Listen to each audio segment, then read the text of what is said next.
the sake of both comfort and warmth, sleeping pads are crucial to getting a good night's rest in the backcountry. But how do you know which one's right for you? Let's talk about how to choose backpacking sleeping pads.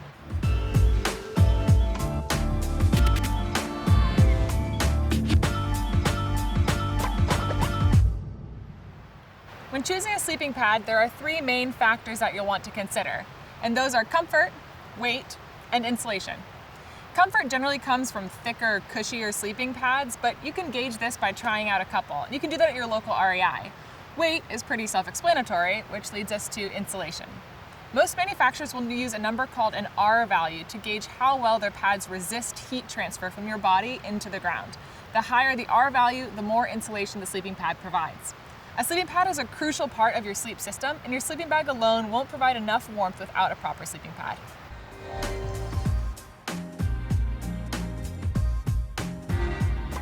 So the first type of pad we're going to talk about are air pads. These are pretty self-explanatory. You blow air into them either with your mouth or with a lightweight pump, and then that's your mattress for the night.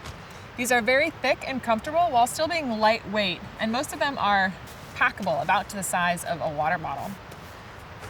They also come in a wide range of insulation options. So just as an example, this pad here has an R value of under 1, so it's truly a summer weight sleeping pad. And then this one has an R value of 5.7, so it's great for winter camping.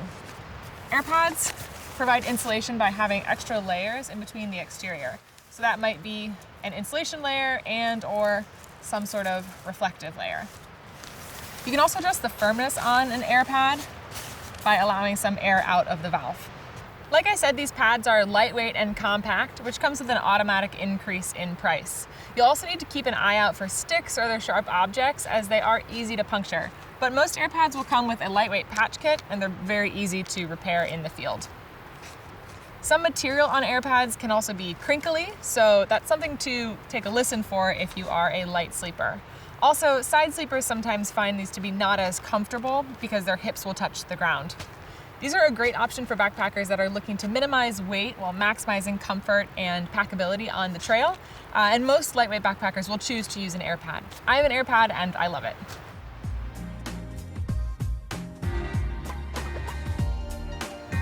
Self-inflating pads use an open cell foam to provide structure as well as insulation. I have a cutaway piece here of what a self-inflating pad looks like. And you can see that if you were to store this, you'd roll it up and that will compress all the air out. But then if you were to open the valve, this sucks all the air back in and the pad self-inflates. Generally speaking, you'll probably have to blow some air into this to get it to its maximum comfort level, but they're pretty hassle-free. Self-inflating pads are comfortable and they provide a lot of insulation. They're also a really good choice for people who want something kind of a middle of the road in terms of cost, and they're really comfortable for certain types of sleepers, such as side sleepers. These are a bit bulkier and they're heavier than their air pad counterparts, and they are prone to getting punctures just like air pads. Again, they're very easy to repair in the field. These are a great choice for backpackers who are looking for a little bit of extra comfort and don't mind the slight add in bulk and weight.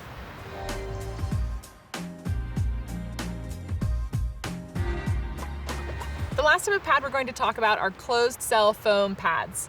These are the large rolled or folded pads that you see strapped to the exterior of people's packs. These use a dense foam that doesn't need to be inflated and therefore can't be popped or really destroyed at all. You can see that this pad here has taken quite a lot of use and abuse, and obviously they still work just fine. These are lightweight, they're inexpensive, and they're basically indestructible, and I like that you can use them as a sit pad at camp. They aren't, however, the most comfortable of pads, and they are pretty bulky, so you will need to strap them to the exterior of your pack to carry them. These are a popular choice for ultralight backpackers or thru hikers for their ease of use and their durability. And then some people will also use them in conjunction with another type of pad to add some warmth as well as comfort.